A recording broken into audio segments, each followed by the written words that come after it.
पुरानी किताबों में ना एक ऐसे अजीम फितने का जिक्र मिलता है जो इंसानी तारीख का रुख ही बदल कर रख देगा। ये क़यामत के करीब की एक बहुत बड़ी निशानी है और इसका नाम है यजूज और माजूज। आज हम इसी पुरअसरार कौम की कहानी को कुरान और हदीस की रोशनी में समझने की कोशिश करेंगे। तो आखिर ये याजूज और माजूज हैं कौन? क्या ये बस कोई कहानी है, कोई अफसानवी मखलूक, या फिर एक ऐसी हकीकत जो अभी हमसे छुपी हुई है? कुरान के मुताबिक तो ये इंसानियत के लिए एक बहुत बड़ा इंतबाह है।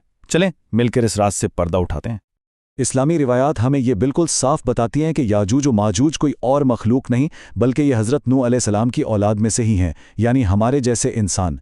लेकिन इनमें एक ऐसी बात है जो इन्हें बाकी सबसे अलग करती है, और वो है इनकी तादाद जो हमारे तसव्वुर से भी कहीं ज़्यादा है। तो अब सवाल यह है कि इतनी बड़ी तादाद वाली ये कौमें हैं कौन और इनकी तारीख क्या है? चलें इनकी असलियत को थोड़ा और गहराई से समझते हैं। अहादीस इस बारे में एक बड़ी हैरानकुन तस्वीर पेश करती हैं। कहा जाता है कि इनकी तादाद इतनी ज़्यादा होगी कि दुनिया की बाकी सारी कौमें भी अगर इकट्ठी हो जाएं तो उनके सामने कुछ भी नहीं होंगी। इस बात को ज़रा जहन में रखिएगा क्योंकि ये आगे चलकर बहुत अहम साबित होगी। अच्छा, तो यहाँ एक और सवाल पैदा होता है, अगर ये कौम इतनी बड़ी और ताकतवर थी तो फिर तारीख में इसका जिक्र क्यों नहीं मिलता? ये कहाँ गायब है? इसका जवाब हमें कुरान में एक अजीम बादशाह जुल्करनैन और एक ऐसी दीवार की कहानी में मिलता है जिसने तारीख का रुख ही मोड़ दिया था। सूरह अल-कहफ में ये वाक़या बयान हुआ है।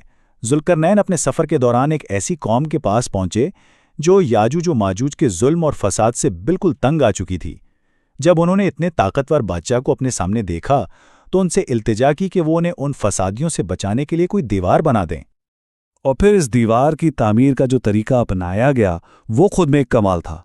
जुल्करनैन ने लोहे की बड़ी बड़ी चादरें दो पहाड़ों के बीच में खड़े करवाईं और फिर उन पर पिघला हुआ तांबा डालकर इसे एक ऐसी रुकावट बना दिया जिसे पार करना नामुमकिन था।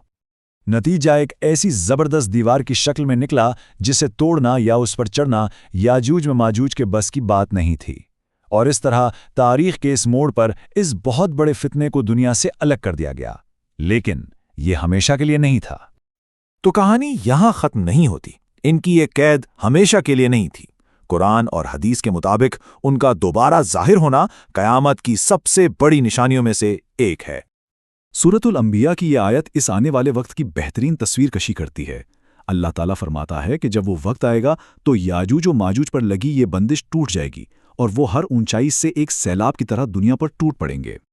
जरा इस फर्क का तसव्वुर कीजिए, एक तरफ सदियों की कैद और दूसरी तरफ एक ऐसा खरूज जो किसी तूफान की तरह हर चीज को अपने साथ बहा ले जाएगा। यही वो लम्हा होगा जब इंसानियत के लिए सबसे बड़ी आजमाइशों में से एक का आगाज होगा। तो जब ये दीवार टूटेगी और वो आज़ाद होंगे तो दुनिया कैसी नजर आएगी? अहादीस हमें बताती हैं कि उनका ज़ुहूर ज़मीन पर एक ऐसे फसाद का बाइस बनेगा जिसकी मिसाल तारीख में नहीं मिलती। इनका सबसे बड़ा हथियार कोई तलवार या कोई जदीद टेक्नोलॉजी नहीं होगी बल्कि उनकी अपनी तादाद होगी। एक इंसानी समुंदर जिसके सामने दुनिया की कोई भी ताकत खड़ी नहीं हो सकेगी। इनकी कसरत ही उनकी ताकत होगी। उनके फसाद की जो तस्वीर खींची गई है वो बहुत हौलनाक है। वो जिस रास्ते से भी गुजरेंगे पीछे सिर्फ तबाही छोड़ेंगे। सोचें, उनके लश्कर के लश्कर दरिया और झीलें तक सूख कर देंगे, खेत और बागात को बर्बाद कर देंगे और हर तरह की मुज़ाहमत को कुचलते हुए पूरी इंसानियत पर गालिब आ जाएंगे। अच्छा, जब इंसानी ताकत मुकम्मल तौर पर बेबस हो जाएगी तो इस फितने का खात्मा कैसे होगा? क्या कोई उम्मीद बाकी रहेगी? जी हाँ, रिवायात हमें इस अंधेरे के खात्मे के बारे में भी बताती हैं। रिवायात के मुताबिक इस वक्त दुनिया में हज़रत ईसा अलैहिस्सलाम मौजूद होंगे, लेकिन वो भी उनसे जंग नहीं करेंगे क्योंकि उनसे लड़ने की ताकत किसी इंसान में नहीं होगी। अल्लाह के हुक्म से वो और उनके साथी मुसलमान पहाड़ों पर पनाह ले लेंगे जो इस तूफान में वाहिद महफूज जगह होगी। इनका खात्मा किसी इंसान के हाथों नहीं बल्कि सीधा अल्लाह की तरफ से होगा। हज़रत ईसा अलैहिस्सलाम और मुसलमानों की दुआ पर अल्लाह ताला उन पर एक ऐसी बीमारी मुसल्लत करेगा या ऐसे कीड़े भेजेगा जो उनकी गर्दनों पर हमला करेंगे और वो सब के सब एक ही रात में मर जाएंगे। तो इस पूरी अजीम दास्तान से हमने क्या सीखा? आइए चंद सबसे अहम नुकात पर एक बार फिर नजर डालते हैं। हमने ये जाना कि ये हज़रत नूह अलैहिस्सलाम की नस्ल से हैं। इनका दोबारा जाहिर होना क़यामत की एक बड़ी निशानी है। ये ज़मीन पर बहुत बड़ा फसाद फैलाएंगे और इनका खात्मा किसी इंसानी ताकत से नहीं बल्कि सीधा अल्लाह के हुक्म से होगा। इस सारी बातचीत के बाद एक सवाल जहन में जरूर आता है कि जुल्करनैन की बनाई हुई वो अजीम दीवार आखिर आज है कहाँ, दुनिया के किस हिस्से में मौजूद है? इसका हतमी जवाब इंसानी इल्म से बाहर है। ये इल्म गैब का हिस्सा है। सदियों से लोग अंदाजे लगाते आए हैं, लेकिन कुरान हमें यही बताता है कि इसका सही मुकाम सिर्फ और सिर्फ अल्लाह ही जानता है।